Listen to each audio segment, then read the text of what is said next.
Over நைட்டில் இந்தியாவின் மனம் கவர்ந்த கிரிக்கெட் வீராங்கனையாக மாறிவிட்டார் ஜெமிமா ரோட்ரிக்ஸ். 25 வயது ஜெமிமா மகளிர் உலகக்கோப்பை அரையிறுதிப் போட்டியில் சதமடித்து ஆஸ்திரேலியாவை இந்தியா வீழ்த்துவதற்கு காரணமாகி இருக்கிறார். இதன் மூலம் இங்கிலாந்து, ஆஸ்திரேலிய அணிகள் இல்லாமல் முதன்முறையாக ஒரு மகளிர் உலகக்கோப்பை போட்டி நடைபெற இருக்கிறது. நவம்பர் 2ஆம் தேதி நடைபெறும் இறுதிப் போட்டியில் இந்தியா, தென்னாப்பிரிக்கா அணிகள் மோதுகின்றன.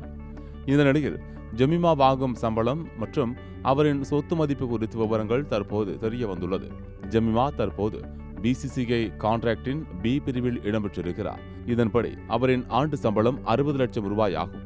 இதேபோல WPL தொடரில் டெல்லி கேபிட்டல்ஸ் அணிக்காக ஆடி வருகிறார். அந்த அணி இவரை 2 கோடியே 20 லட்சம் ரூபாய்க்கு ஏலத்தில் எடுத்துள்ளது. ஆஸ்திரேலியாவின் பிக் பேஷ் அணிக்கு ஆடுவதன் மூலம் 63 லட்சம் ரூபாய் சம்பளம் பெறுகிறார். இந்திய அணியை பொறுத்தவரை டெஸ்ட் போட்டிக்கு 15 லட்சம் ரூபாயும், ஒருநாள் தொடருக்கு 6 லட்சம் ரூபாயும், T20 தொடரில் ஆடுவதற்கு 3 லட்சம் ரூபாயும் சம்பளமாக பெறுகிறார். இதை தவிர்த்து சில நிறுவனங்களின் விளம்பர தூதராகவும் பணியாற்றி வருமானம் ஈட்டுகிறார். இவை எல்லாவற்றையும் வைத்து பார்க்கும்போது மொத்தமாக ஜெமிமா ரோட்ரிக்ஸின் மொத்த சொத்து மதிப்பு 8 முதல் 10 கோடி ரூபாய் வரையில் இருக்கலாம் என மதிப்பிடப்பட்டு இருக்கிறது.